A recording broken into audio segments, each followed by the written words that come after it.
Somewhere in the distance, a clock marks another hour. But here, time moves differently, measured in tasks completed in the steady pull of routine. Tonight, we follow someone through the late hours of Yubaba's bathhouse boiler room overnight. Settle into the stillness. Let your bed hold you softly. Let your thoughts grow quiet and distant. Let the last of your effort melt away. This is canon and calm. Now, let us begin. Deep beneath the foundations of the bathhouse, the world changes. The cold, crisp air of the spirit realm gives way to a heavy, humid warmth that clings to your skin like a damp wool blanket. Here, in the boiler room, the silence is not empty. It is a dense, vibrating thing, composed of 1,000 mechanical whispers and the low, rhythmic thrum of the great furnace.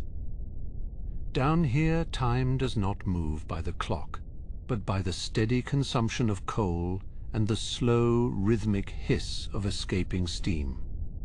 You step onto the stone floor, feeling the faint tremor of the machinery beneath your boots. It is the heartbeat of the entire mountain, a pulse that has not faltered for 100 years. To your left, the great boiler stands like a sleeping iron giant, its surface dark and pitted with age.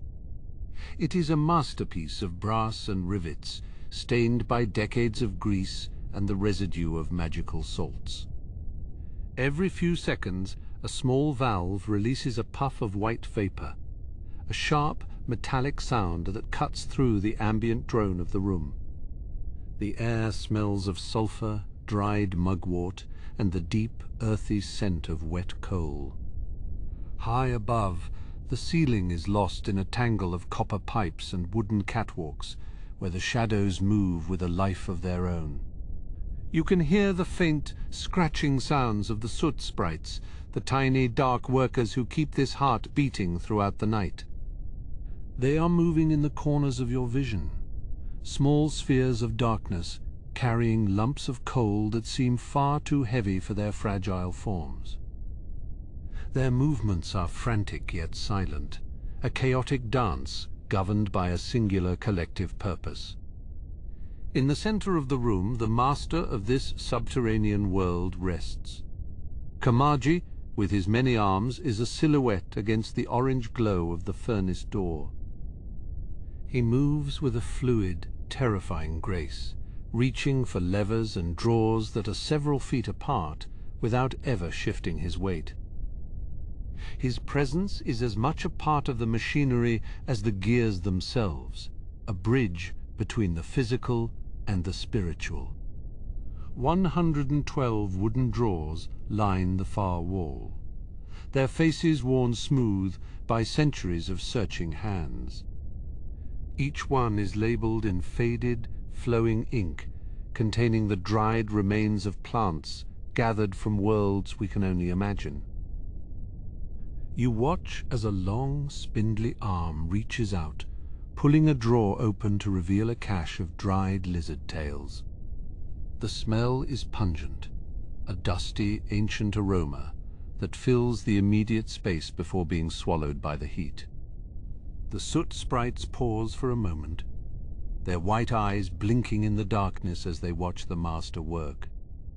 They are waiting for the next signal, the next command, to feed the fire that warms the thousands of spirits bathing above. There is a peculiar comfort in this industry, a sense of belonging to a machine that is much larger than any single soul.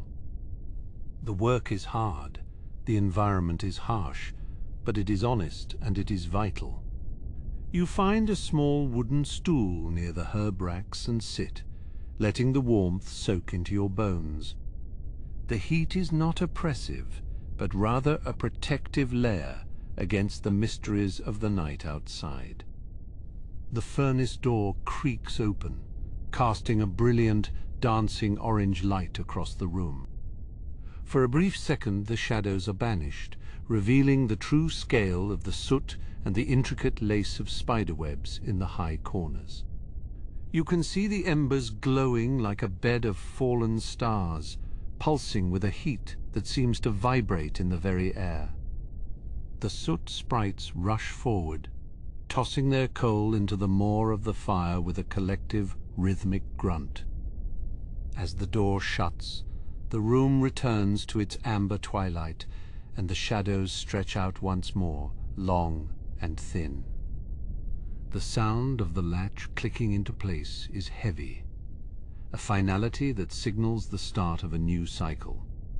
You lean back against the cool stone wall, watching the dust motes dance in the narrow beams of light that filter down from the bathhouse floors. They look like tiny spirits themselves, drifting aimlessly in the warm currents of the boiler room. The pipes above groan, a long, low sound of metal expanding and contracting. It is a familiar voice, one that speaks of pressure and release, of the constant flow of water from the mountain springs to the cedar tubs. Kamaji is grinding something in a stone mortar now, the sound a steady, rhythmic rasping that lulls the senses. The powder he creates is fine and grey, smelling faintly of peppermint and old parchment. This is the quiet labour of the night shift, the invisible work that ensures the morning is bright and clean for the guests. There is no glory here, only the steady satisfaction of a task well done and a fire that never goes out. You close your eyes for a moment, letting the symphony of the boiler room wash over you. The hiss, the thrum, the scratch of coal, and the distant drip of water. It is a lullaby for the weary. The weight of the bathhouse above feels less like a burden and more like a shield, a massive structure of wood and stone protecting this small, glowing sanctuary. You are safe here, tucked away in the warm, dark heart of the world.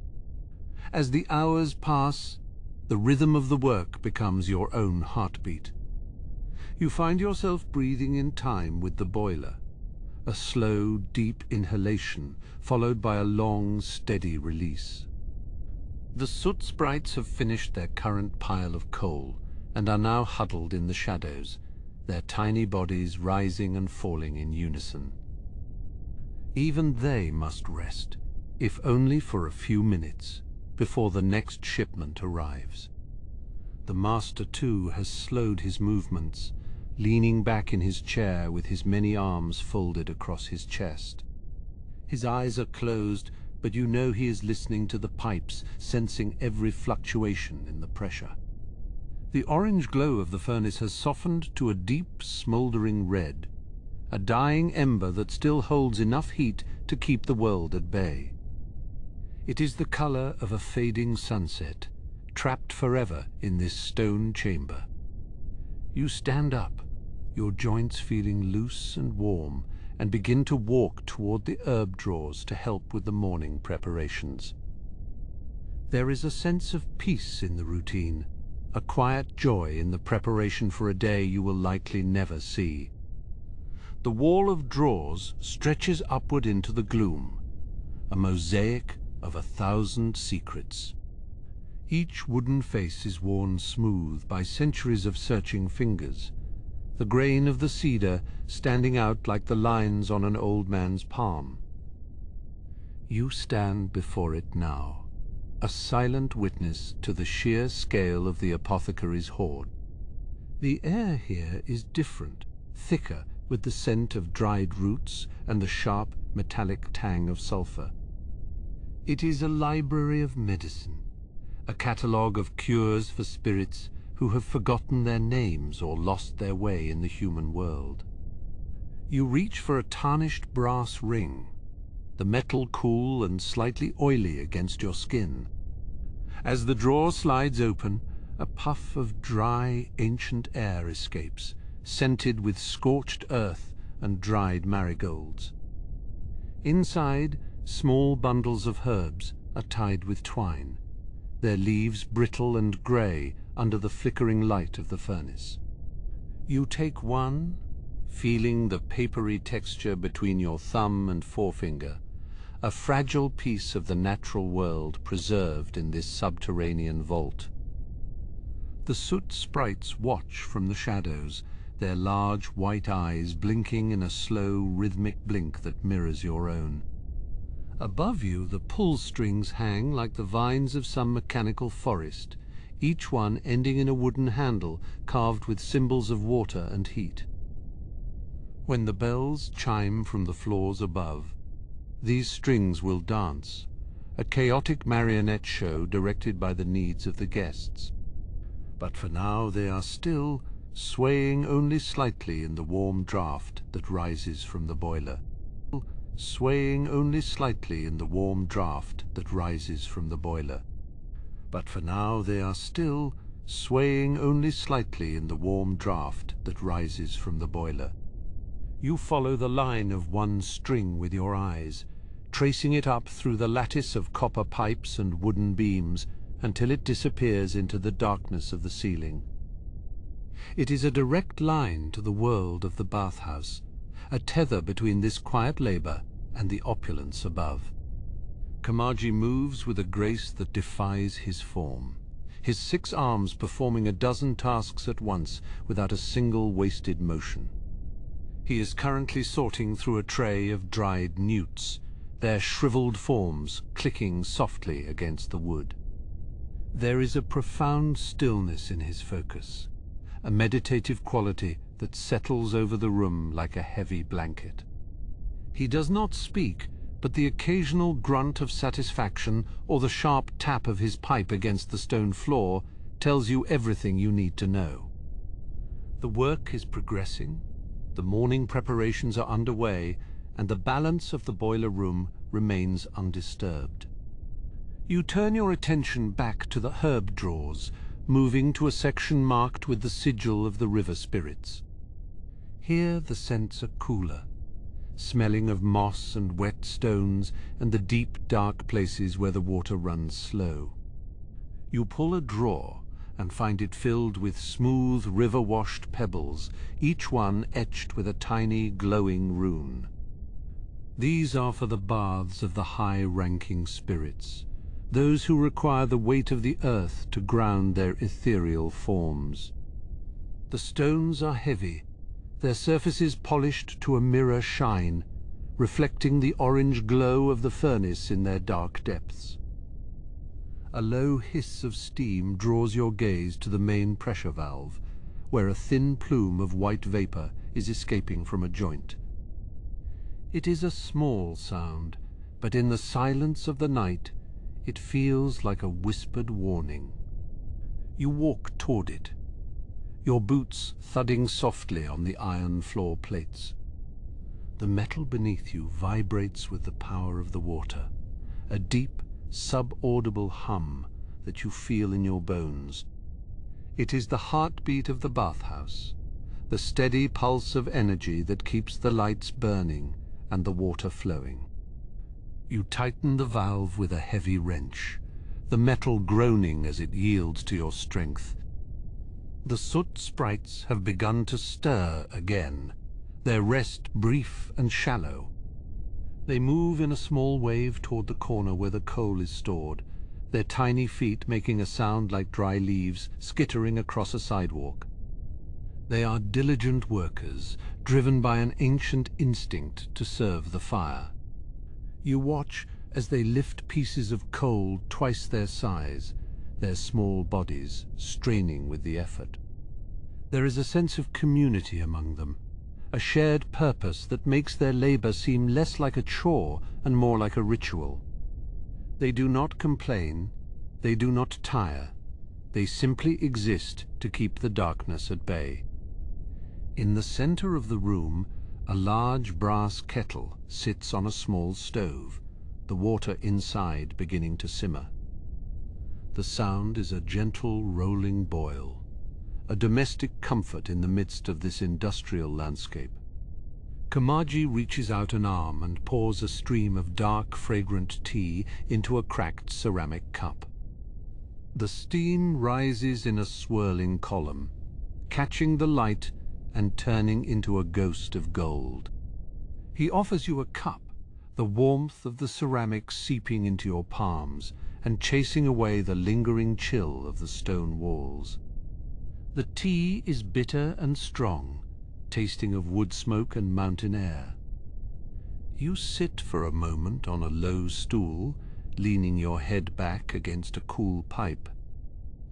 The rhythm of the room is a lullaby, a steady cadence of sounds that pull at the edges of your consciousness. The drip of a leaky faucet, the distant roar of the furnace, the soft scratching of Kamaji's pen as he marks a ledger. It is a symphony of the mundane. The drip of a leaky faucet, the distant roar of the furnace, the soft scratching of Kamaji's pen as he marks a ledger. It is a symphony of the mundane. The drip of a leaky faucet, the distant roar of the furnace, the soft scratching of Kamaji's pen as he marks a ledger. It is a symphony of the mundane. You find yourself counting the seconds between the hiss of the steam and the clack of the coal, a simple game to pass the hours until the sun begins to peek over the horizon. The world outside feels like a distant memory, a place of bright lights and loud voices that has no place in this sanctuary of shadow. The shadows themselves seem to have a life of their own here, stretching and shrinking as the fire in the furnace ebbs and flows. They dance across the walls, creating shapes that look like the spirits who frequent the bathhouse, long-necked cranes, massive radishes, and swirling dragons. It is a shadow play for an audience of one, a private performance staged by the light and the architecture.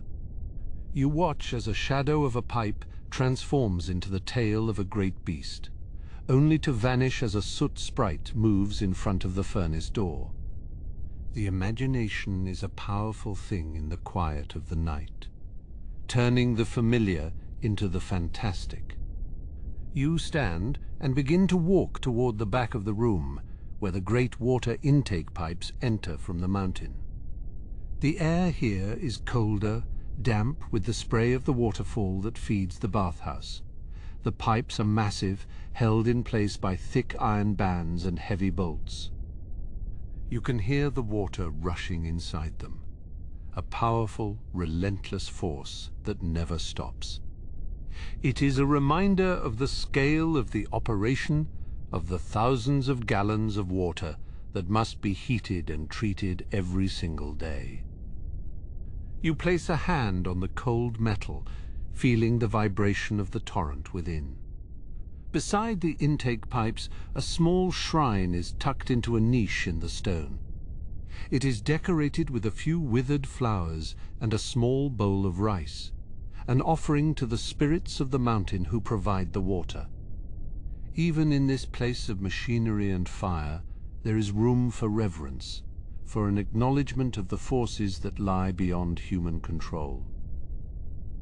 You bow your head for a moment, a silent gesture of thanks for the safety of the night and the steady flow of the water.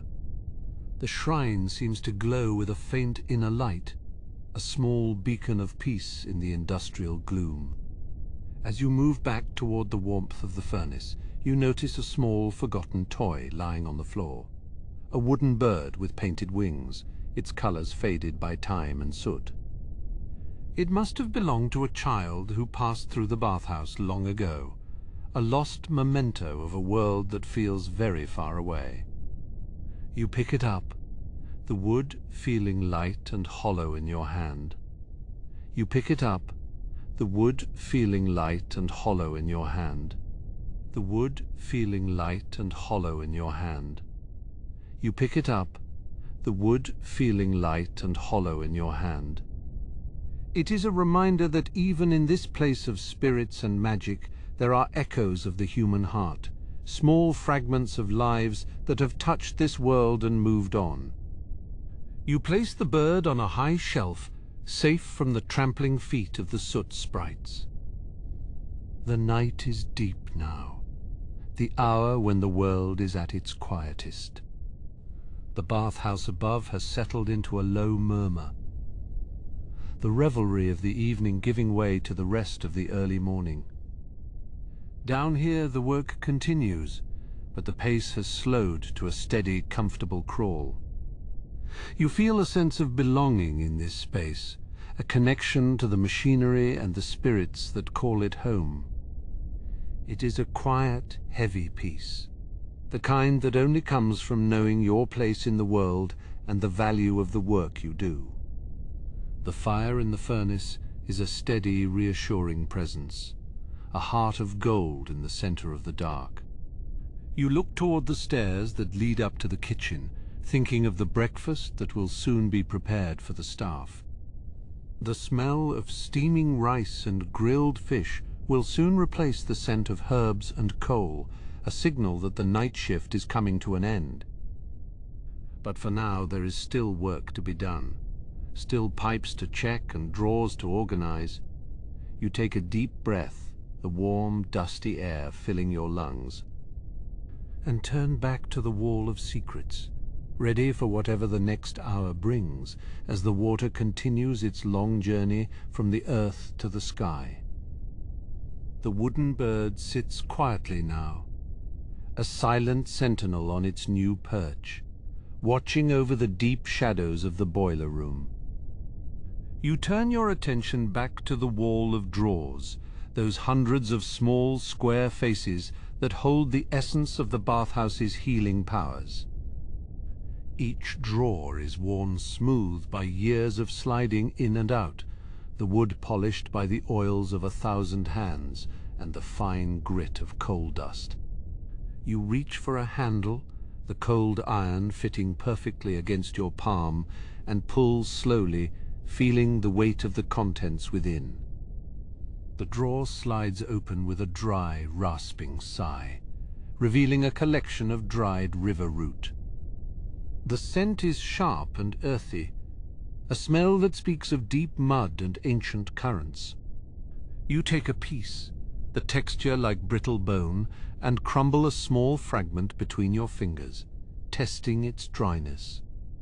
It is part of the rhythm, this constant checking of the stores, ensuring that when the call comes from above, the medicine is ready for the spirits who seek it. The dust from the root hangs in the air, caught in the low orange light of the furnace, dancing like tiny golden sparks. You close the drawer and move to the next, which contains the petals of mountain lilies, preserved so perfectly they still hold a faint, ghostly fragrance. It is a contrast to the heavy, sulphurous air of the boiler, a reminder of the world outside the bathhouse walls. You imagine the mountains where these were gathered, the cold wind and the bright sun that seems so distant from this subterranean chamber. Here, time is measured not by the sun, but by the burning of coal and the rising of steam. You linger for a moment, letting the floral scent settle around you before moving on. Nearby, a group of soot sprites has gathered in a small, fuzzy heap near the base of the main furnace. They are resting now, their little black forms rising and falling in a rhythmic, communal breath. Their little black forms rising and falling in a rhythmic, communal breath. They are resting now, their little black forms rising and falling in a rhythmic, communal breath. You step softly, careful not to disturb their hard-earned slumber, as they have spent the last several hours hauling heavy lumps of coal to keep the fires roaring. Their presence is a comfort, a sign that even in this industrial heart there is a sense of community and shared purpose. A single stray star candy lies near the pile, a small treasure they have saved for later. You walk toward the secondary boiler, where the pipes are smaller and the steam hisses with a higher, more delicate pitch. This section of the room is dedicated to the private baths, the ones reserved for the most ancient and fragile of guests. The water here must be tempered with extreme care, infused with specific blends of minerals and herbs. You check the copper gauges, the needles vibrating slightly against the glass faces as they indicate the steady pressure within. The heat here is a different kind of warmth, gentle and humid, like a summer afternoon after a heavy rain. A slow drip from a brass coupling catches your eye, a single bead of water forming and hanging before falling into a small stone basin below. The sound is a clear, metallic tink that echoes in the quiet space between the hum of the machinery. You tighten the valve just a fraction of a turn, feeling the resistance of the metal, and the dripping stops. It is a small victory, one of many tiny adjustments that keep this massive machine from spiraling into chaos. Every bolt, every seam, every drop of water requires your attention in the deep hours of the night. You move to the workbench, where a collection of heavy iron tools lies arranged in a neat, orderly row. There is a weight to them that feels honest and grounding. You pick up a large wrench, its surface pitted and scarred by decades of use, and feel the cold strength of the iron. This tool has tightened the very foundations of the bathhouse, has held back the pressure of 1,000 floods. You set it back down, the metal clinking softly against the stone, and take a moment to breathe in the scent of oil and old iron. The shadows in the corners of the room seem to stretch and yawn as the night deepens. In the rafters above, you can hear the faint creak of the building's timber frame as it settles. The bathhouse is a living thing, a giant of wood and stone that breathes through its chimneys and pulses through its pipes. You feel like a tiny part of its circulatory system, a cell working tirelessly to keep the heart beating. It is a heavy responsibility, but one that brings a quiet, steady pride. You find yourself drawn back to the main furnace, the great beast that dominates the center of the room. The fire inside has settled into a deep, glowing bed of embers, radiating a heat that feels like a physical weight against your skin. You take the long iron poker and stir the coals, sending a fresh cascade of sparks swirling up into the flue. The light flickers across the brickwork, casting long, dancing shadows that play across the ceiling. For a moment, the furnace seems to hum a low, resonant note, a song of fire and earth. Beside the furnace, a small wooden stool sits tucked away, its legs worn uneven by the stone floor. You sit for a moment, letting the warmth soak into your bones. Your muscles ache with a pleasant tiredness, the kind that comes from a night of honest labor. You sit for a moment, letting the warmth soak into your bones. Your muscles ache with a pleasant tiredness, the kind that comes from a night of honest labor. You sit for a moment, letting the warmth soak into your bones. Your muscles ache with a pleasant tiredness, the kind that comes from a night of honest labor. From this vantage point, the boiler room looks like a cathedral of industry, its high ceilings lost in the gloom and its many pipes resembling the pipes of a great organ. You listen to the music of the room, the hiss of steam, the clink of cooling metal, the soft breathing of the soot sprites. You notice a small crack in the mortar of the wall behind the furnace, a tiny opening where a pale, thin sprout has managed to push its way through.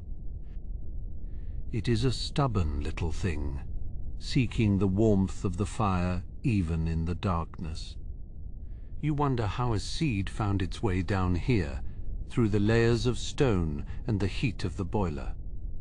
It is a testament to the persistence of life, a small green hope in a world of soot and iron. You decide to leave it be a secret companion for the long nights ahead. The water in the main intake pipe begins to rumble, a deep, low vibration that you feel in the soles of your feet. It is the sound of the mountain giving up its bounty, the cold spring water arriving to be transformed into the steaming baths above. You walk to the intake valve, a massive wheel of cast iron, and place your hands on the spokes. It is cold to the touch, a stark contrast to the heat of the furnace.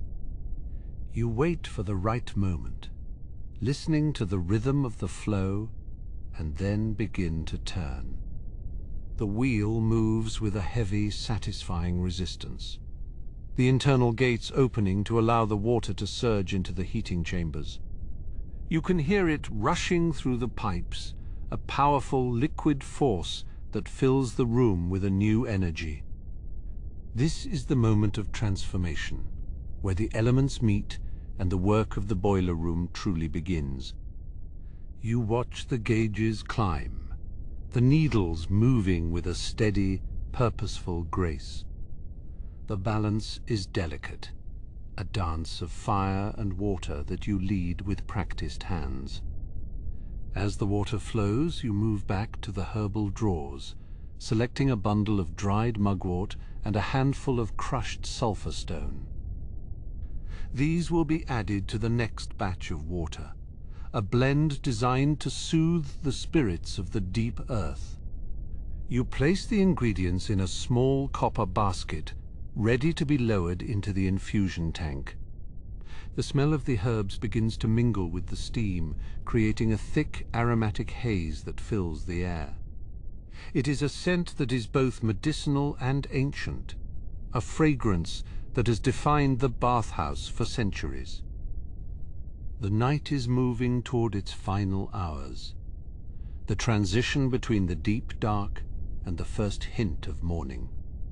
You can feel the shift in the air, a subtle change in the pressure and the sound of the world above. The guests will soon be waking, seeking the comfort of the morning baths, and the kitchen will be coming to life with the smell of breakfast. But here, in the boiler room, the work remains the same, a constant, unchanging cycle of heat and water. You take a final look around the room, ensuring that everything is in its proper place, and prepare for the next turn of the wheel. The basket of mugwort and sulfur stone descends, disappearing into the churning emerald-tinted water of the infusion tank. It is a slow, deliberate immersion, the copper mesh of the basket clinking softly against the reinforced glass of the viewing port. You watch as the water begins to swirl, the heat drawing out the essence of the herbs, turning the liquid into a thick, potent broth. The steam that rises now is different. It carries a heavy, earthy weight, a scent that speaks of deep forests and hidden minerals. It is the medicine of the mountain, prepared in the dark and delivered to the weary spirits who will soon arrive above. You adjust the flow, ensuring the infusion mixes evenly with the primary reservoir, a task that requires a gentle, steady hand on the brass control lever. Around you, the small, soot-covered workers begin to stir with renewed vigor, their many spindly arms moving in a synchronized dance of labor. They sense the change in the water, the shift in the boiler's temperament, and they respond with a flurry of activity. The shift in the boiler's temperament, and they respond with a flurry of activity. They sense the change in the water, the shift in the boiler's temperament, and they respond with a flurry of activity. They carry the coal with a quiet, determined focus, their tiny charcoal-smudged feet pattering against the stone floor in a rhythm that has become the heartbeat of this room. You watch them for a moment, marveling at their tireless dedication, their lives defined by the heat of the furnace and the weight of the black diamond. They are the unsung keepers of the bathhouse, the ones who ensure the fires never dim and the water never cools. You reach down and place a small, star-shaped piece of candy on a flat stone, a silent thank you for their hard work. The furnace door creaks as you open it slightly, the intense orange glow spilling out across the floor, casting long flickering shadows against the brickwork. The heat is a physical presence, a warm embrace that dries the sweat on your brow and fills your lungs with the scent of burning wood and ancient earth. You add a few more logs, carefully selected for their slow-burning properties, and watch as the flames lick at the fresh fuel. The wood crackles and pops, a comforting sound in the stillness of the night, a reminder of the raw power that is being harnessed here. You use a long iron poker to shift the embers, creating a bed of heat that will sustain the boiler through the final hours of the shift. The balance of the fire is a delicate thing, requiring constant attention and a deep understanding of the furnace's moods. Above, the network of copper pipes begins to sing, a low, resonant hum that vibrates through the very foundations of the building. It is a complex mechanical melody, the sound of water and steam moving through a labyrinth of metal and stone. You place your hand against a large, vertical pipe, feeling the steady thrum of the pressure within, a pulse that tells you the system is operating at its peak. There is a leak in one of the secondary valves, a tiny hiss of steam that escapes into the cool air, creating a small, swirling cloud of white. You reach for your toolkit, selecting a heavy wrench and a piece of treated leather, and move toward the sound. The metal is hot, requiring you to work with precision and care, your movements slow and deliberate to avoid the scalding breath of the boiler. You wrap the leather around the valve stem, tightening the bolt until the hiss fades into silence, the room returning to its steady, rhythmic hum. It is a small repair, one of dozens you perform each night, but it is essential for maintaining the integrity of the system. Every bolt, every seam, every valve must be checked and double-checked, for the pressure we manage here is immense. You move back to the central console, your eyes scanning the array of gauges and dials that monitor the health of the boiler. The needles are steady, pointing to the familiar numbers that signify a stable and efficient operation. You record the readings in the heavy, leather-bound logbook, your handwriting a series of careful, measured strokes on the yellowed parchment. The logbook is a history of the boiler room, a record of the countless shifts and the generations of workers who have tended these fires. You flip back through the pages, seeing the entries from months and years ago, each one a testament to the enduring nature of this work. It is a quiet, solitary existence, but there is a profound sense of purpose in these pages, a connection to the past and the future of the bathhouse. A small high window offers a glimpse of the world outside, a narrow rectangle of deep indigo sky. The stars are bright, their light filtered through the thick glass and the layer of soot that coats the frame. Their light filtered through the thick glass and the layer of soot that coats the frame. The stars are bright, their light filtered through the thick glass and the layer of soot that coats the frame. You watch them for a moment, wondering about the spirits who are even now traveling across the celestial bridge, drawn to the warmth and the comfort of the baths. The night is at its deepest point, the hour when the boundary between the worlds is thinnest, and the magic of the bathhouse is at its most potent. You can feel it in the air, a subtle electricity that makes the hair on your arms stand up, a sense of being part of something vast and ancient. The boiler room is the heart of this magic, the place where the raw elements are transformed into the lifeblood of the spirit world. You take a sip of water from a ceramic mug, the liquid cool and refreshing against your parched throat. It is a simple pleasure, a moment of quiet reflection in the midst of the labor. You lean back against the stone wall, the heat from the furnace warming your back, and close your eyes for a few breaths, listening to the symphony of the machinery. The sound of the soot workers is a constant backdrop, a gentle, scurrying noise that reminds you that you are never truly alone. The sound of the soot workers is a constant backdrop, a gentle, scurrying noise that reminds you that you are never truly alone. The sound of the soot workers is a constant backdrop, a gentle, scurrying noise that reminds you that you are never truly alone.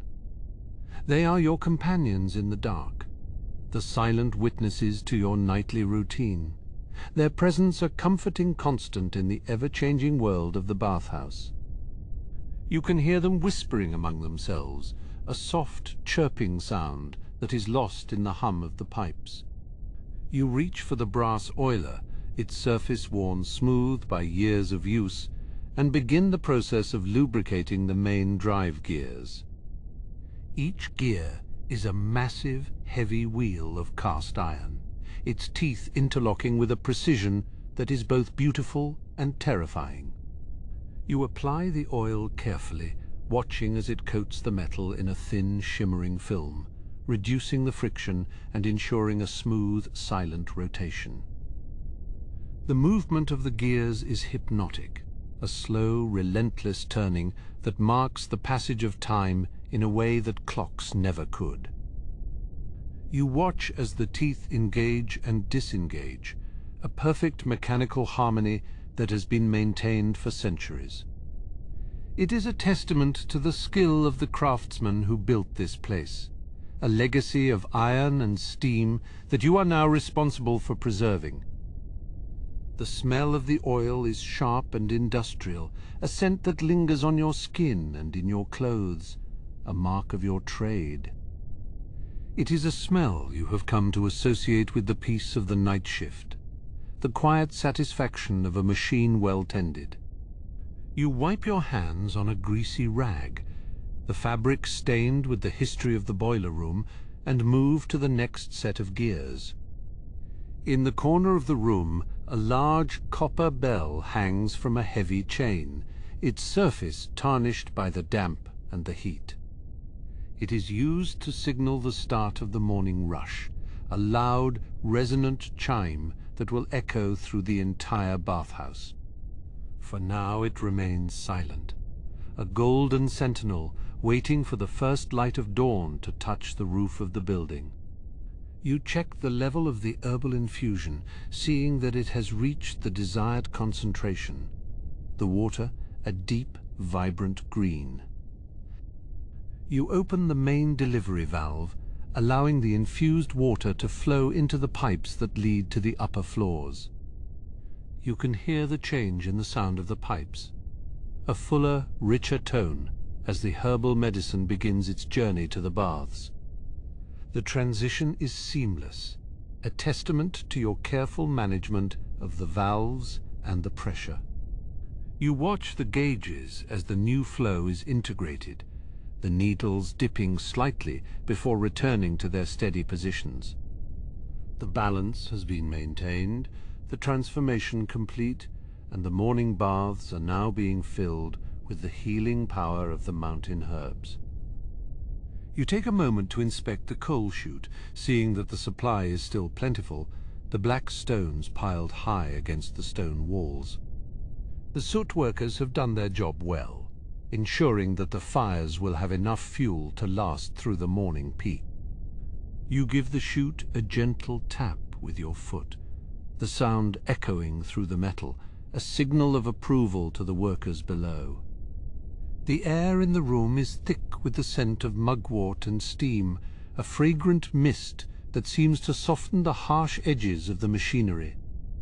It is a moment of relative calm, the deep work of the night shift giving way to the steady preparation for the day ahead. You can feel the weight of the shift beginning to settle in your limbs, a tired but satisfied ache that comes from a night of honest labor. You walk to the large stone hearth where a small kettle is simmering, the water inside bubbling softly. You prepare a simple infusion for yourself, a blend of dried tea leaves and a hint of ginger, the warmth of the mug spreading through your hands. It is a small ritual, a way to ground yourself before the final push of the shift, a moment of stillness in the heart of the machinery. The steam from your tea rises to join the mist in the air, a small personal contribution to the atmosphere of the room. You watch as it curls and twists, caught in the gentle drafts that move through the boiler room, a fleeting, ephemeral beauty in a world of iron and stone.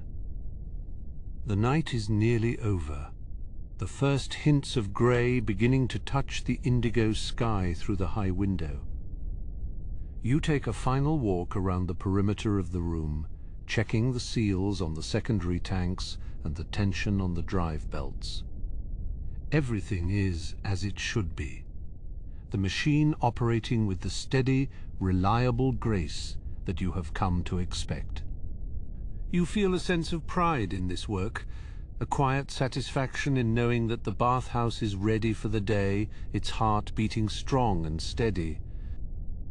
The first chime of the morning bell will soon sound, a signal for the rest of the bathhouse to wake and begin their own routines.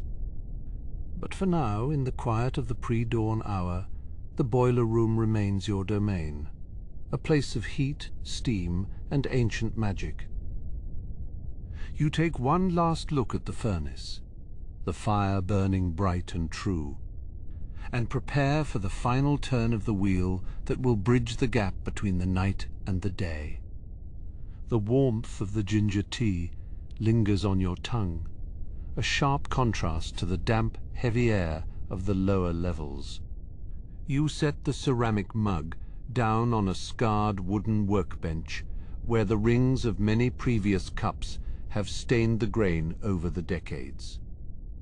The boiler room is never truly silent, but in this hour the sounds are softer, more rhythmic, like the breathing of a great slumbering beast. You can hear the distant muffled calls of the river spirits, arriving early for their morning soak, their voices carried down through the ventilation shafts. Across the room, the Soot sprites, those tiny, tireless workers of the dark, have retreated to their small wooden crevices. They huddle together in the shadows, their wide, unblinking eyes occasionally catching the light, before they drift into their own version of sleep. The star-shaped treats you left for them have all disappeared, leaving only a faint dusting of sugar on the stone floor. It is a quiet peace earned through hours of shoveling coal into the insatiable maw of the furnace. Your boots make a dull thud against the damp stones as you walk toward the primary pressure release valves. These are older mechanisms cast from heavy brass, and they require a gentle, experienced touch to keep the steam at a steady flow. You place a hand on the metal, feeling the vibration of the water rushing through the pipes toward the upper floors. It is a powerful sensation, a reminder of the sheer scale of the bathhouse and the vital role this room plays in its survival. To your left, the wooden elevator mechanism, a skeletal structure of aged cedar and thick hemp ropes, sits in temporary repose. The pulleys are slick with grease, and the smell of old wood and oil hangs heavy in this corner of the room. This is the lifeline of the boiler room, the way that Kamaji receives his orders and sends the herbal infusions up to the bath attendants. You run a hand along the rope, feeling the coarse fibers and the tension that never truly leaves the line. Looking up toward the high, narrow windows, you see the sky has shifted from the deep indigo of midnight to a bruised, translucent purple. The stars are beginning to fade, swallowed by the approaching dawn, though the sun is still a long way from the horizon. The silhouettes of the distant, jagged mountains are just starting to become visible, a dark border against the lightening sky. It is the most solitary hour of the shift, the bridge between the deep night and the frantic energy of the morning. In the corner near the coal chute, a small leak has developed in one of the secondary copper joints. A thin silver thread of water trickles down the side of the pipe, pooling in a shallow depression in the floor. You reach for a roll of resin-soaked linen and begin the slow process of wrapping the joint, pulling the fabric tight to stem the flow. The resin is sticky and smells of pine, a sharp, clean scent that cuts through the sulfur and coal dust. It is a temporary fix, but it will hold until the full maintenance cycle in the coming week. As you work, your mind wanders to the spirits, who are even now beginning to stir in the rooms above. The Radish spirit, with his slow, heavy gait, and the many-limbed guests who seek the healing properties of the mountain herbs. The boiler room provides for them all, transforming raw elements into the soothing waters that wash away the grime of the human world. There is a profound dignity in this labor, a quiet pride in being the one who keeps the heart of the bathhouse beating. On the far wall, the wooden tags, each inscribed with the name of a different herbal formula, rattle gently in a stray draught. Some are faded with age, their characters nearly illegible, while others are new, the wood still pale and fresh. You find the tag for the sulfur spring bath, a potent, biting infusion, and adjust the flow rate accordingly. This particular bath requires a higher temperature, a sharp, penetrating heat that must be carefully managed to avoid scalding the guests. The rhythmic clatter of the coal conveyor begins again, a low-frequency vibration that you feel in the soles of your boots. It is a reminder that the work is never truly finished, that the furnace must be fed and the pressure maintained. You watch the black stones as they move slowly along the belt, disappearing into the orange glow of the firebox. The heat from the furnace washes over you in waves, a comforting presence in the cool, damp air of the pre-dawn. Walking back toward the center of the room, you pass the shelves of glass jars filled with dried roots, petals, and mysterious powders. Each jar is a world of its own, containing the essence of the mountains, the forests, and the deep valleys. You pick up a jar of dried mugwort, the leaves brittle and grey, and imagine the fields where they were gathered. The scent is faint but earthy, a reminder of the world outside these stone walls, a world that seems very far away in the quiet of the night. Shadows dance across the floor, cast by the flickering oil lamps that line the main walkway. The machinery with its gears and pistons takes on strange organic shapes in the low light, like ancient trees in a subterranean forest. You have spent so many hours here that the room feels like an extension of yourself, its rhythms matching the beating of your own heart. Every creak of the floorboards and every hiss of escaping steam is a language you have learned to speak fluently. The first chime of the morning bell, a soft, resonant sound, echoes down from the upper levels, signaling the official start of the day. It is not a call for you to leave, but a signal to prepare for the final, most demanding phase of the shift. The demand for hot water will soon peak, as the bathhouse fills with guests, and the pace of the boiler room will quicken.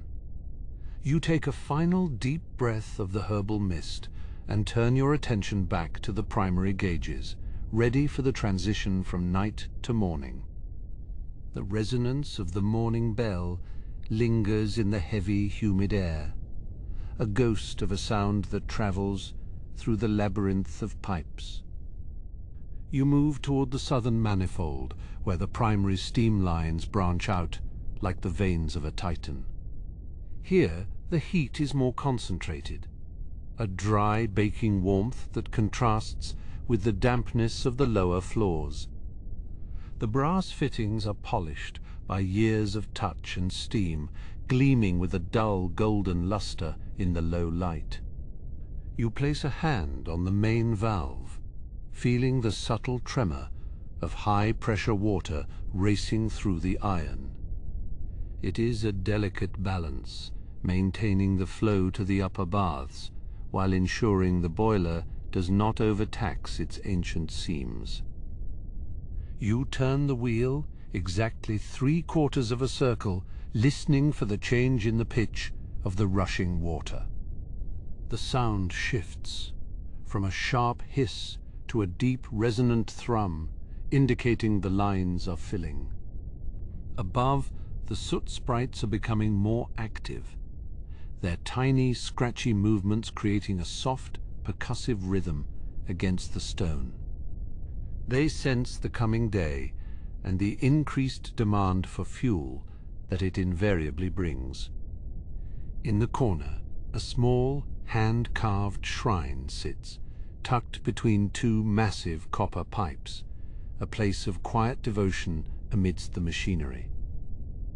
A single withered plum blossom rests on the wooden ledge, an offering to the spirits of the hearth and the water.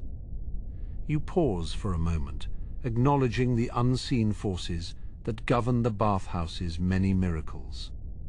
The air here smells of scorched iron and dried lavender, a strange but grounding combination that marks this part of the shift. Moving further into the pipe gallery, the ceiling dips low, forcing a slight crouch as you navigate the forest of vertical supports. The stones here are older, perhaps part of the original foundation, and they weep a slow, steady moisture that smells of salt and earth. You check the glass sight tubes, where the water levels dance, illuminated by the orange flicker of a nearby oil lamp. The liquid within is clear, but you know that soon it will be steeped in the essence of a dozen different mountain herbs. The coal conveyor groans, a heavy metallic protest, as it accelerates to meet the morning's needs. Each link of the chain is a testament to the endurance of this place, worn smooth by millions of revolutions. You watch a single piece of coal tumble from the belt and roll across the floor, coming to rest near a sleeping soot sprite. The creature stirs, its many thin limbs twitching in its sleep before it settles back into the shadows. Even here, in the heart of the labor, there are moments of profound stillness that demand your attention. You reach the secondary infusion tank, a vessel so large its top is lost in the darkness of the rafters. This is where the heavier minerals are added, the salts and clays that give the baths their restorative weight. The smell of sulfur is stronger here, a sharp mineral tang that clears the senses and warms the lungs. You check the temperature gauge, a massive circular dial with a needle that vibrates against the glass. It reads exactly 92 degrees, the perfect threshold for the morning's first infusion.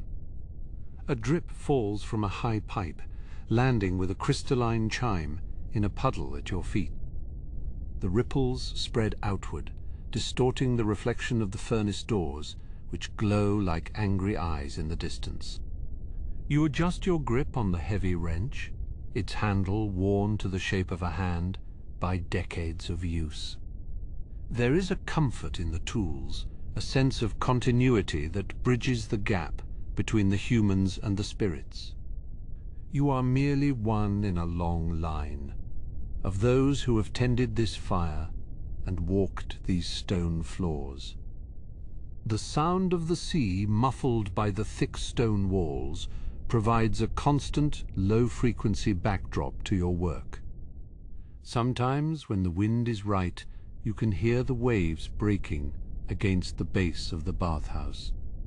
It is a reminder that this entire structure is an island of warmth and light in a vast, unpredictable world. You find yourself looking toward the small, salt-crusted window where the first hint of grey is beginning to touch the horizon.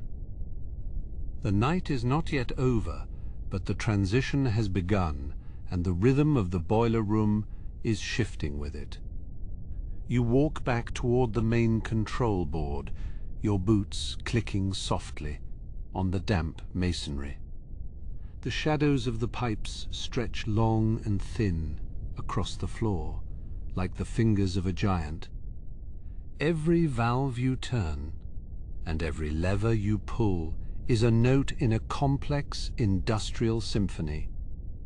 You are the conductor of this hidden world, ensuring that when the guests step into the water, they feel only the warmth and the magic.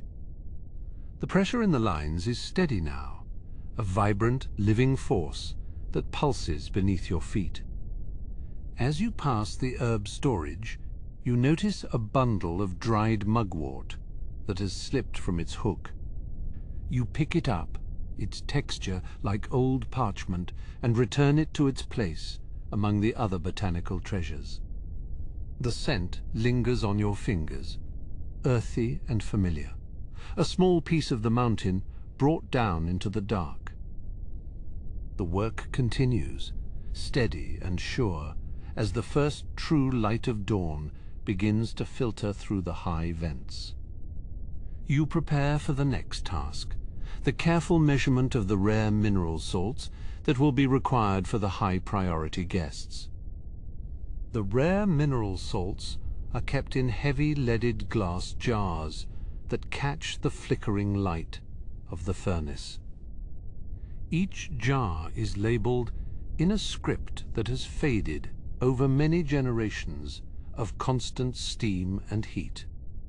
You lift the first jar, feeling the weight of the earth and the sea within your palms.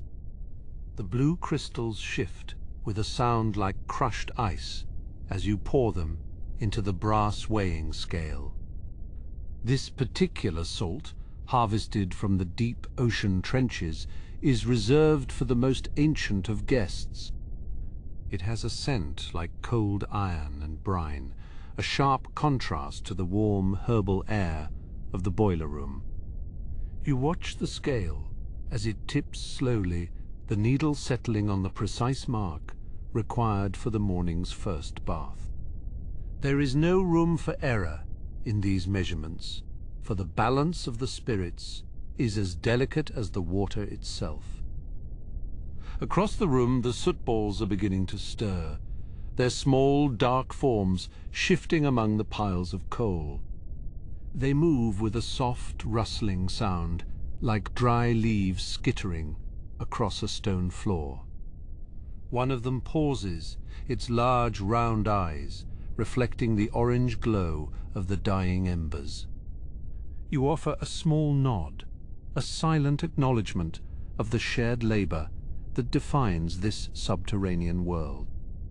Beyond the salt station, the primary mixing vat hums with a low, rhythmic vibration. This is the heart of the infusion process, where the water is married to the minerals and herbs. You climb the narrow iron stairs, each step ringing out with a hollow, metallic clang. The air grows thicker, more humid, as you reach the top where the steam rises in great swirling clouds. Looking down into the vat, you see the water, a deep, swirling indigo as the salts begin to dissolve. The surface is a mirror, reflecting the overhead pipes and the distant, flickering lanterns. You add a handful of dried lavender, the purple blossoms floating for a moment before being drawn into the vortex. The scent is immediate, a calming floral wave that softens the industrial edges of the room. In the corner, a small wooden shrine sits tucked away between two massive steam pipes. A single ceramic bowl of water and a sprig of fresh pine are the only offerings left by those who work here. You pause for a moment, the heat of the pipes warming your back, and offer a quiet thought to the unseen forces that guide the bathhouse. It is a small ritual, but one that grounds you in the long history of this place. Through a high, salt-crusted window, the sky has turned a deep, bruised purple. The stars are fading, one by one, as the world above prepares to wake. Down here, the night shift is entering its final, most critical phase as the demands of the morning begin to press in. You check the pressure gauges once more, their brass faces polished to a dull shine by years of careful maintenance. Every needle is exactly where it should be, a testament to the steady, unwavering rhythm of your work. The sound of the furnace has settled into a deep, comforting thrum, like the heartbeat of a sleeping giant. You feel the warmth radiating through the soles of your boots, a constant reminder of the power that flows through these stone walls. The transition from the deep night to the pre-dawn is a subtle one, marked only by the changing light and the shift in the air. As you descend the stairs, you notice a small leak in one of the secondary steam lines. A tiny silver plume of vapor is escaping from a joint with a high-pitched musical hiss. You reach for your wrench, the metal cool against your skin, and give the fitting a quarter turn. The hiss vanishes, replaced by the heavy, damp silence of the boiler room. It is a small victory, one of many, that keep this massive machine running smoothly. In the herb storage, the bundles of mugwort and cedar sway gently in the draft from the ventilation shafts. Their earthy, resinous smell is a grounding presence, a reminder of the forests and mountains that lie far beyond the bathhouse. You select a final bundle of dried yarrow, its texture like brittle lace, and prepare it for the next infusion. Every ingredient is a story, a piece of the natural world, brought here to serve the spirits. The soot balls have returned to their work, their tiny legs moving with surprising speed as they carry coal to the furnace. They work in perfect unison, a silent, efficient army that never tires and never complains. You watch them for a moment, admiring the simple, honest nature of their labor. There is a dignity in the work, a sense of purpose that transcends the heat and the darkness. Near the coal chute, the air is cooler, carrying the scent of damp earth and wet stone. You can hear the distant sound of water rushing through the main intake pipes, a powerful subterranean river.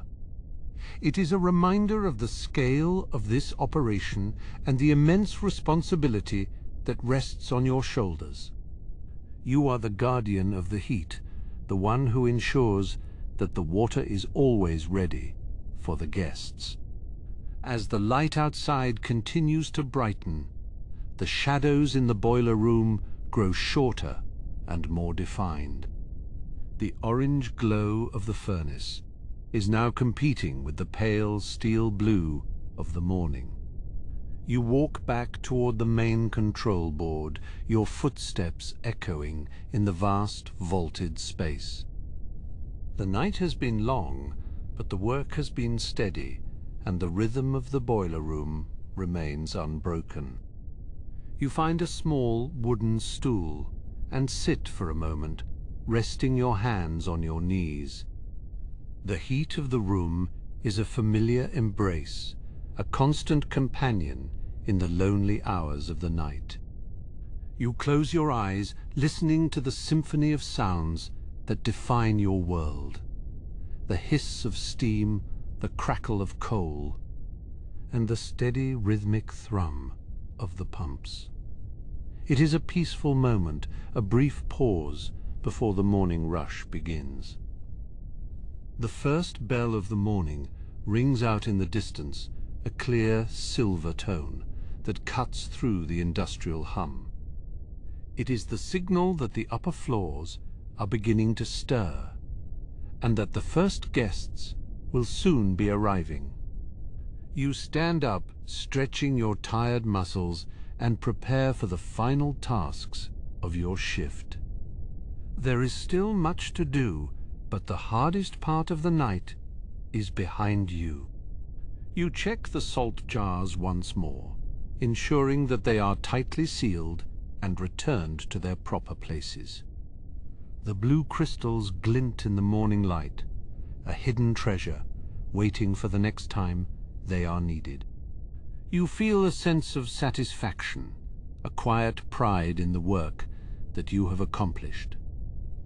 The boiler room is ready, the water is hot, and the spirits will find the comfort they seek. As you walk toward the heavy iron door, you take one last look around, the space that has been your home for the past 12 hours. The soot balls are huddled together in a warm corner, their work finished for now. The furnace continues to glow, a steady, reliable source of heat that will never go out. You step out into the hallway, the air cooler and fresher as you head toward the next task. The hallway outside the main boiler room is a transition of temperature and of sound. The intense radiating heat of the furnace begins to fade, replaced by a cool, damp weight that clings to your skin. The air here smells of wet stone and old iron, a sharp mineral scent that speaks of the bathhouse's deep foundations. You walk slowly, your boots clicking softly against the uneven stone floor. The ceiling is low, crisscrossed by a network of smaller pipes that branch out like veins into the darkness. These are the secondary lines, the ones that carry the overflow and the cooling runoff back toward the filtration vats. You can hear them singing a different tune than the great main pipes. It is a higher, thinner sound, a rhythmic metallic pinging as the metal expands and contracts in the morning air. To your left, a heavy wooden door stands slightly ajar.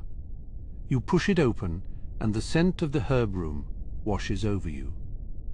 It is an overwhelming but pleasant mixture of dried mugwort, crushed yuzu peel, and the sharp medicinal tang of sulfur.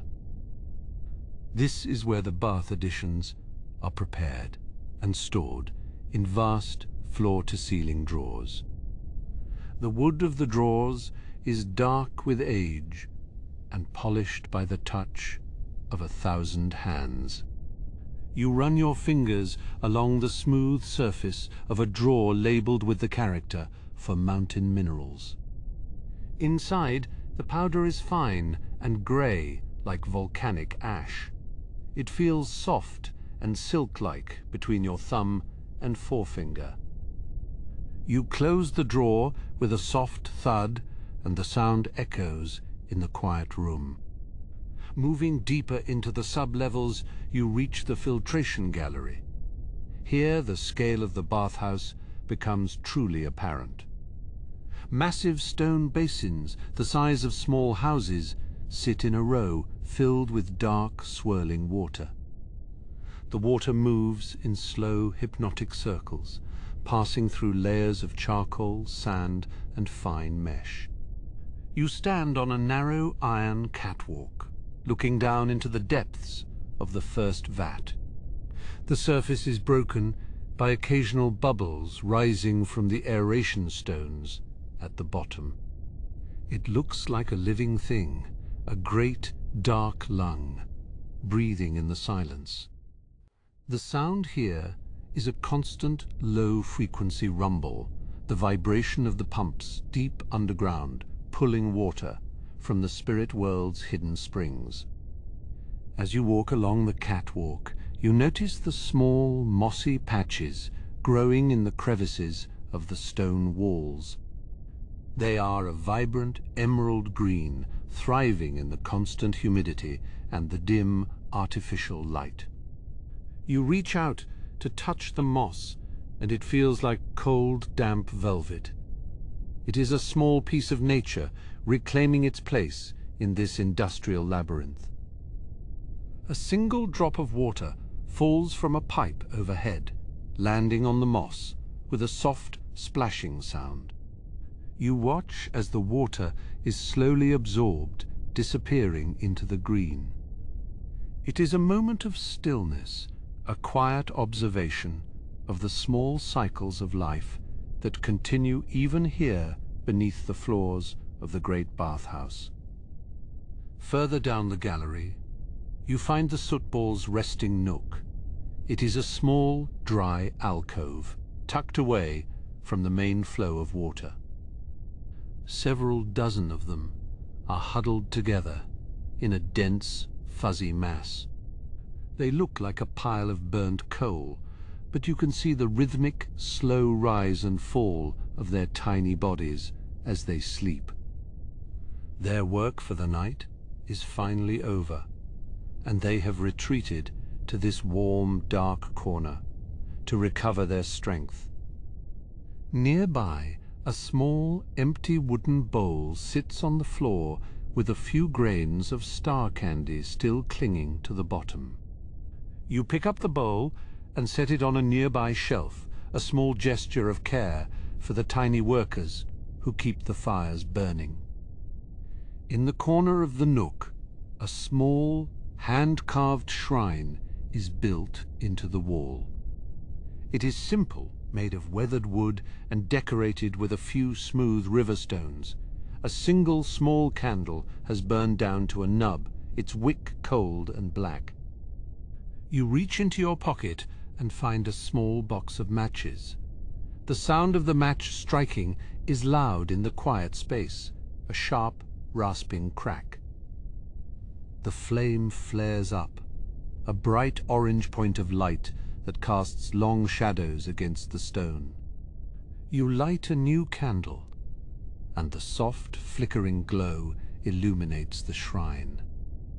It is a place of quiet reflection, a reminder of the spirits that dwell in all things, even the iron and the stone of the boiler room. Leaving the soot balls to their rest, you head toward the lower pressure gauges. These are the ancient brass instruments that monitor the flow of the deepest springs. They are mounted on a heavy cast-iron panel, their needles vibrating with the pulse of the earth. You lean in close to read the markings which are etched in a delicate, flowing script. The pressure is steady, holding firm at the optimal level for the morning baths. You take a small, oily rag from your belt and gently wipe the glass of the central gauge. The brass beneath is warm to the touch, and it gleams in the light of your lantern. It is a beautiful piece of craftsmanship, a functional work of art that has served the bathhouse for generations. Beyond the gauges, a long, dark tunnel stretches out toward the outer foundations. This is the oldest part of the complex, where the stones are massive and rough-hewn. The air here is colder, and you can smell the salt of the sea.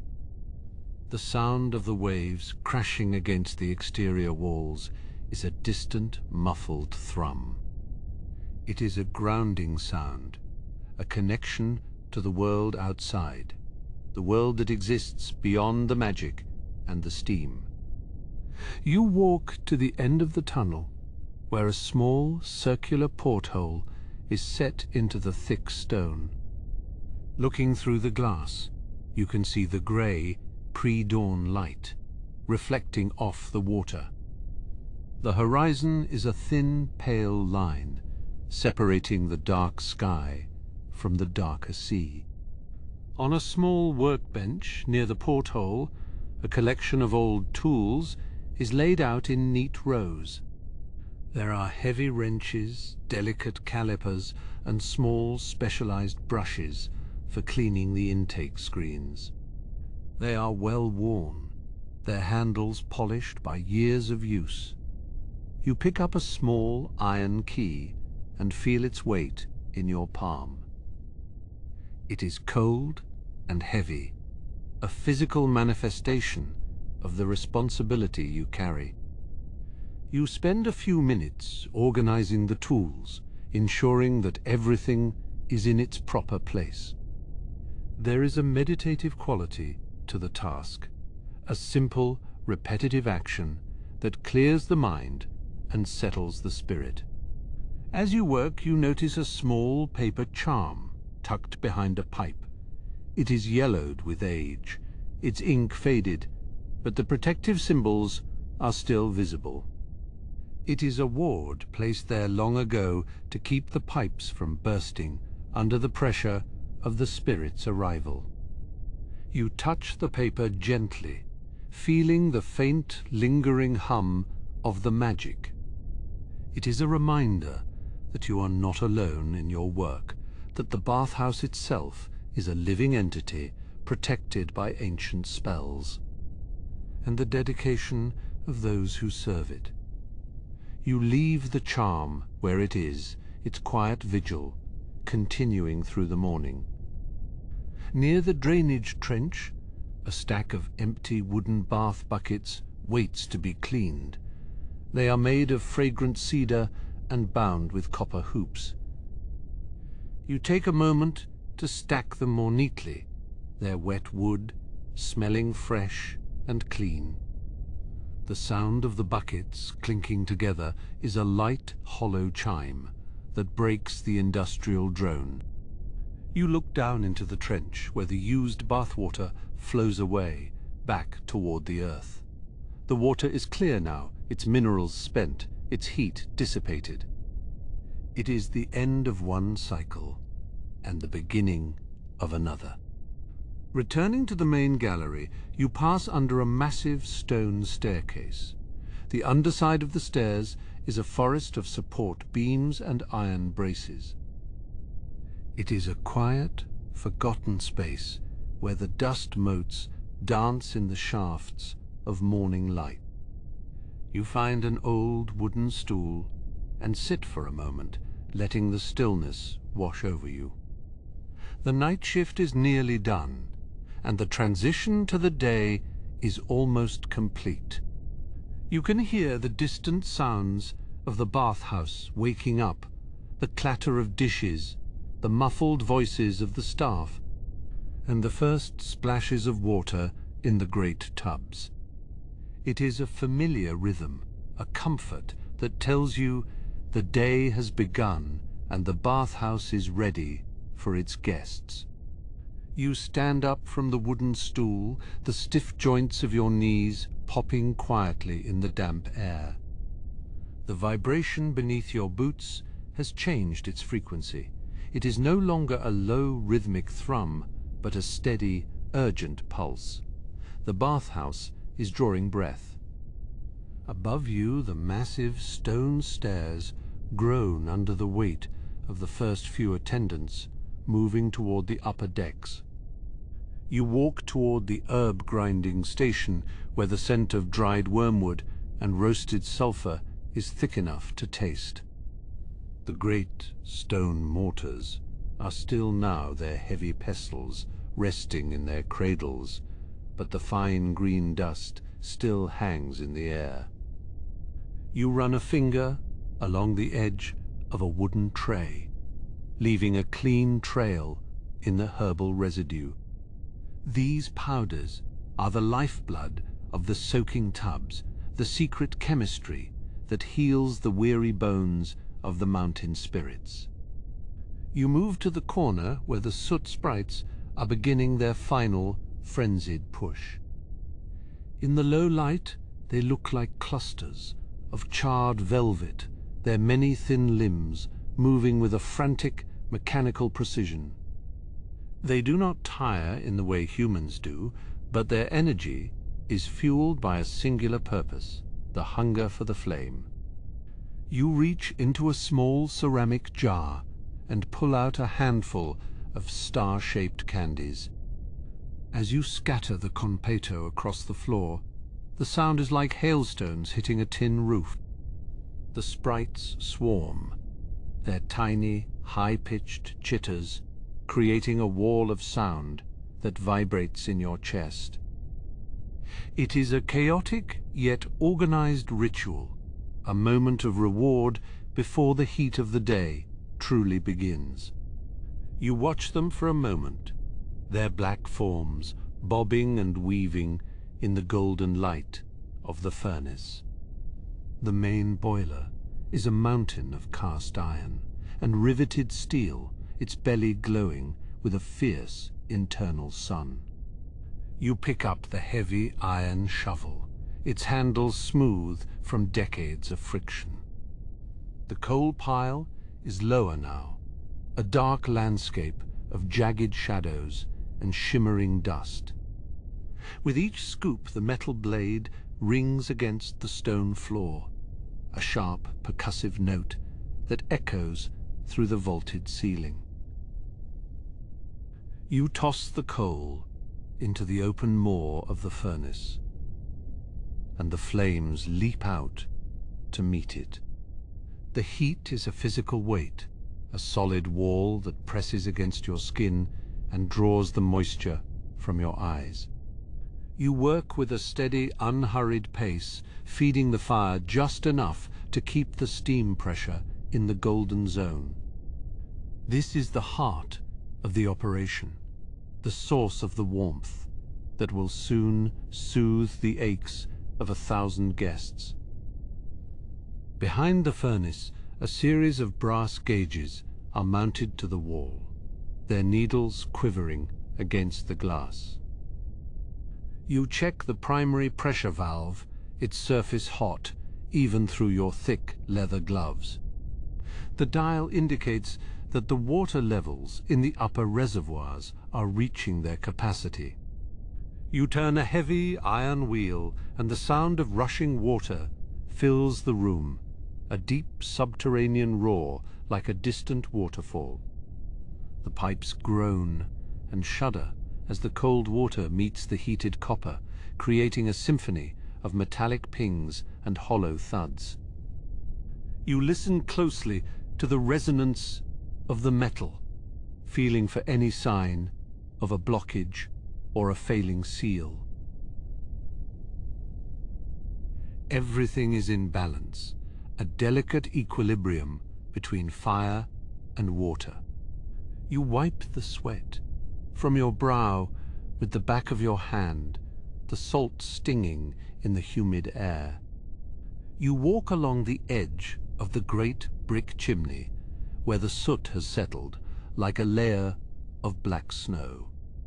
Here the air is cooler, and the smell of the sea drifts in through the high, narrow vents. You look up at the network of chains and pulleys that control the herb elevators. They are silent now, but you can see the tension in the thick hempen ropes.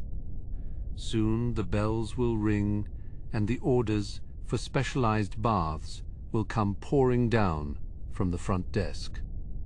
You check the tension on the main drive belt, its surface worn to a dull sheen. It is a simple machine, but it is the only way to get the heavy sacks of minerals to the mixing vats on the 3rd floor. You tighten a single iron bolt, ensuring that the gears will mesh perfectly when the lever is pulled. In the shadow of the coal chute, you find a small wooden box that contains the spare glass vials for the medicinal oils. They are beautiful things, hand-blown and irregular, their surfaces catching the light like bubbles in a stream. You take a moment to organize them by color: amber for the cedar oil, deep blue for the peppermint, and a pale misty green for the eucalyptus.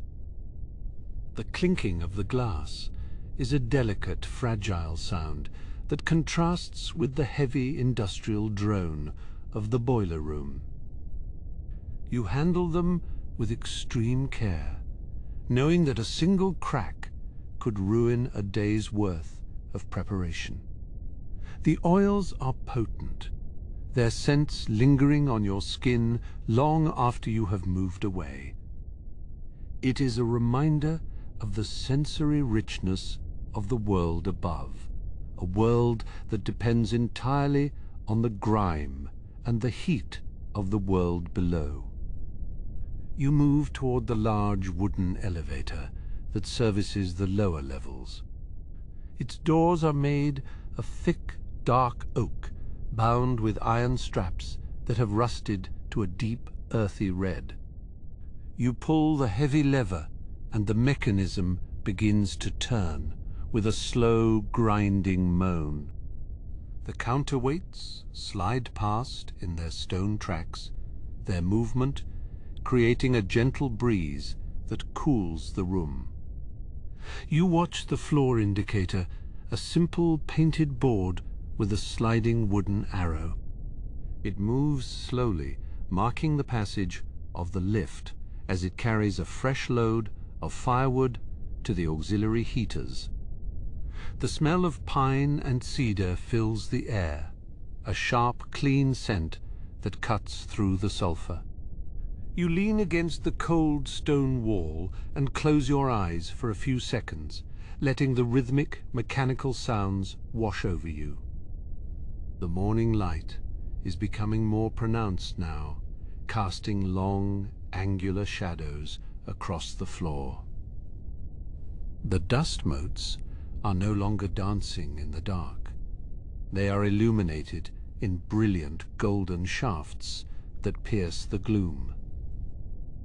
You walk to the central pillar, where the master logbook is kept on a slanted desk. You pick up the quill and dip it into the thick black ink, your hand steady despite the long hours of labor. You record the final pressure readings, the coal consumption, and the status of the herb reserves. The scratching of the nib on the parchment is a small, intimate sound in the vastness of the gallery. It is the final act of your shift, the official handoff to the daylight world. You sign your name at the bottom of the page, the ink drying quickly in the warm air. You take one last walk around the perimeter of the boiler room, checking the seals on the overflow drains. The water is clear and the stone floor is relatively dry, a sign that the drainage system is functioning perfectly. You pass by the small stone shrine nestled in a niche near the main entrance. You pause for a moment to adjust the offering of dried flowers and a single polished riverstone. It is a small gesture of respect for the spirits of the house and the ancient forces that dwell within the pipes. The air here feels different still and quiet, a pocket of peace in the center of the industry. You feel a sense of deep satisfaction, knowing that the bathhouse is ready and that the water is hot and welcoming. You head toward the heavy iron-bound door that leads back to the staff quarters. The metal handle is cool to the touch and the hinges swing open with a familiar, low-pitched creak. You step through the threshold and the sounds of the boiler room begin to fade, replaced by the softer, more domestic noises of the kitchen and the laundry. You look back one last time at the glowing furnace and the busy Soot sprites, their silhouettes sharp against the orange light. The night shift is officially over, and the transition is complete. The bathhouse is humming with life, and the first guests will soon be arriving at the front gates. You feel the weight of the night lifting from your shoulders as you move toward the rest that awaits you. The heavy iron door clicks shut behind you, sealing away the roar of the furnaces. Here, in the narrow stone passageway, the air is cooler and smells of damp earth and ancient mossy stones. Your boots make a soft rhythmic thud against the floor, a sound that echoes faintly in the stillness. The transition is always a quiet one, a slow fading out of the mechanical and a leaning into the organic. You pass a small high window where the first pale light of the morning filters through. The sky outside is a soft bruised purple, fading into a gentle honeyed gold at the horizon. The sea far below is a vast shimmering mirror, reflecting the quiet transition from night to day. You stop for a moment to watch the way. The light catches the salt spray on the glass, a delicate crystalline pattern. The corridor turns sharply, leading you past the entrance to the great laundry. Even at this hour, the air here is thick with the scent of herbal soap and the humid warmth of drying linen. You can hear the distant, muffled sound of water splashing in the massive wooden vats where the day shift workers are already beginning their labors. It is a different kind of heat here, less aggressive than the boiler room and more like a heavy, damp blanket. You notice a row of small wooden sandals lined up neatly against the wall, each pair belonging to a worker who has already begun their day. The sight reminds you of the scale of this house and the hundreds of invisible lives that keep it running smoothly. You feel a sense of kinship with them, a shared understanding of the weight of service and the quiet dignity of manual labor. Your own tired muscles ache in sympathy with the effort that is about to unfold. Further down the hall you encounter a small stone fountain, where the water trickles from a bamboo spout into a moss-covered basin. You pause to wash the soot from your hands, the water icy and sharp against your skin. The sensation is incredibly grounding, a physical reminder that the night is over and your body is returning to itself. You watch the black coal dust swirl in the basin before it is carried away by the constant, gentle flow. You dry your hands on a rough cotton cloth, the texture stimulating your senses after the hours of heat-induced lethargy. The hallway widens now, opening into a small communal area where the floor is covered in thick, fragrant tatami mats. The smell of the grass is intoxicating, a clean, earthy scent that signals the proximity of rest. You remove your boots and step onto the mats, the surface firm and slightly yielding under your weight. The silence here is profound, broken only by the distant rhythmic ticking of a grandfather clock in some far-off room. You walk with soft, deliberate steps across the tatami, your shadows stretching long and thin in the morning light. The walls are decorated with simple ink-wash paintings of mountains and mist, their quiet beauty providing a soothing visual rest. You feel the tension in your neck and shoulders beginning to dissolve. You reach the door to your small private quarters, a sliding panel of paper and wood that moves with a whisper across its track. Inside, the room is sparse and clean, a sanctuary of simplicity in the middle of the bathhouse's complexity. A single rolled futon sits in the corner, and a small wooden low table holds a teapot and a single ceramic cup. The air is still and carries the faint, lingering scent of incense. You move to the window and slide it open, letting in the cool morning breeze and the sound of the sea. The gulls are beginning to cry, their voices sharp and clear in the crisp air. You can see the train in the distance, gliding silently across the surface of the water, its windows glowing like small amber jewels. It is a peaceful sight, a reminder of the world beyond the walls of the bathhouse. You sit on the edge of the futon and take a moment to simply be.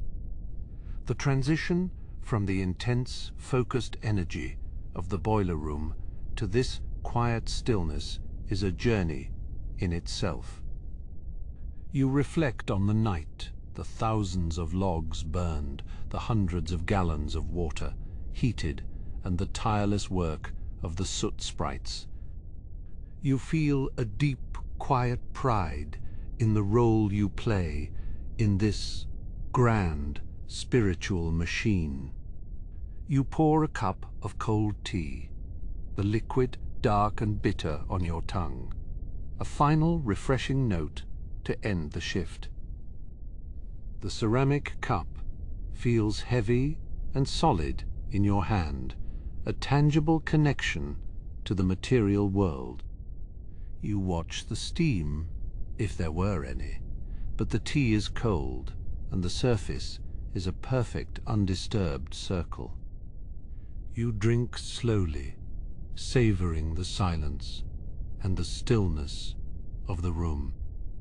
The house is fully awake now, and you can hear the distant muffled sounds of the first guests being welcomed at the main entrance.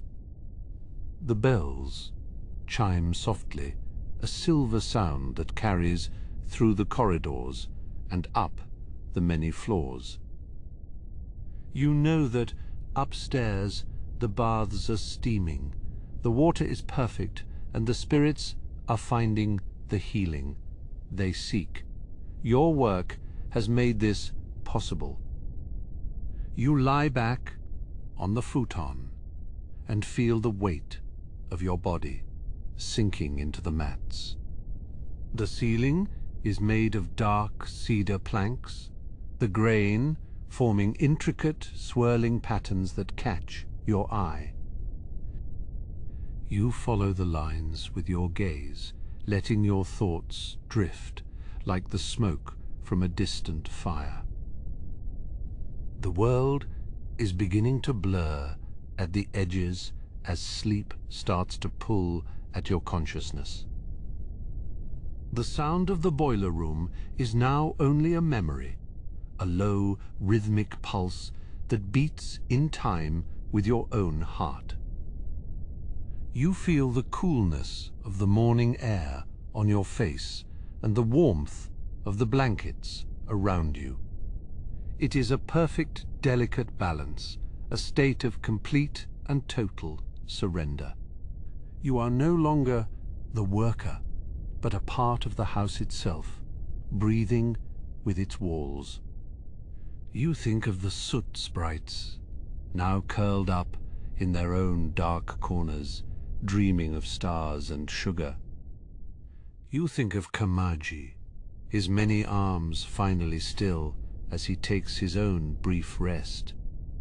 The boiler room is in good hands, and the fires will continue to burn throughout the day. The cycle continues, and you are a vital part of its eternal rotation. Your breath slows, becoming deep and regular, matching the pace of the rising sun. The light in the room is growing brighter, but it is a soft, diffused glow that does not disturb your rest.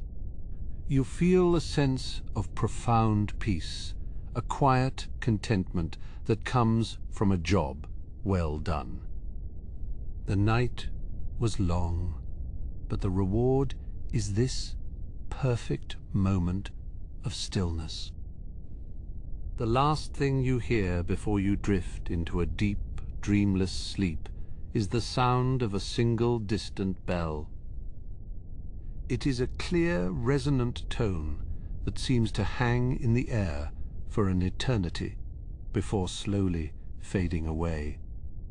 It is the sound of the house in harmony with itself and with the world around it.